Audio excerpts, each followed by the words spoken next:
Hello, hello, this is Fear Dragon coming at you with another StarCraft 2 netcast. Today we have a Protoss vs Zerg from the GO4SC2 Cup number 222. God, that's a lot of cups that have already happened.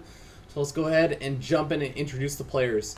Spawning up here in the top right-hand corner of Cloud Kingdom, we have the French Protoss player representing Team Millennium. His name is Adelscott, and he's been around since the beta, but has not really gotten as many results as he might have liked as of recently. Let's go ahead and see if we can take down his opponent.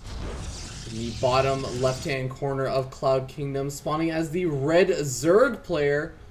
He's a Korean level, a Korean Zerg of Code A, but he hasn't really been able to jump up to Code S, only recently got back into Code A.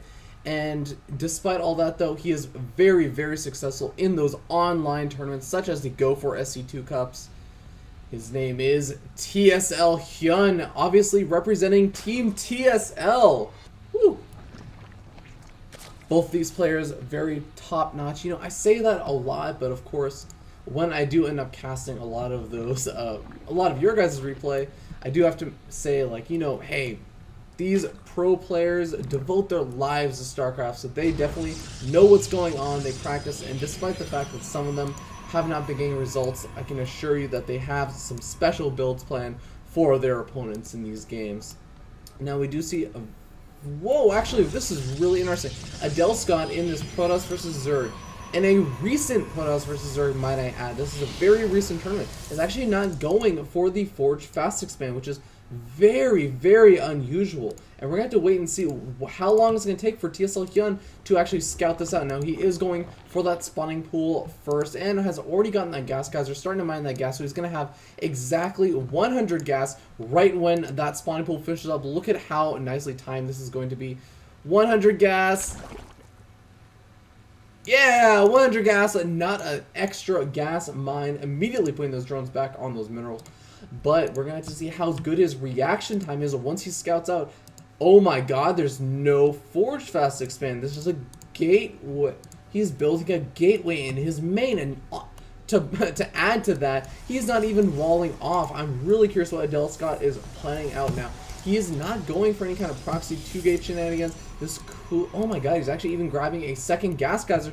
So this is likely not going to be some kind of 4-gate, but wow, what could this be? Actually, this could still potentially be a 4. No, he's actually spending that chrono boost on his Nexus. What in the world are you planning, MilleniumAdelscott? But we do see the Zerglings running out across the map. We actually see it looks like 8 Zerglings currently out, with only more Zerglings being produced. That expansion finally being taken.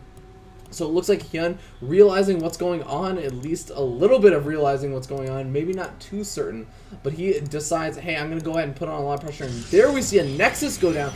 So, whoa, Adelscott going for the 1-gate fast expand, and I'm not sure how safe this is going to be, especially considering, look at how many units he has out. It is exactly 2 units, 1 Zealot and 1 Sentry. He's going to have the most amazing micro in the world to defend against all these Speedlings, and he misses the Force Shield on the ramp. The Zealot and the Sentry do get surrounded and picked off. The Nexus is forced to cancel, and now he has to deal with all of these Speed Zerglings in his main. The probes come out into battle. They put on their little electric probe helmets and tasers, I guess.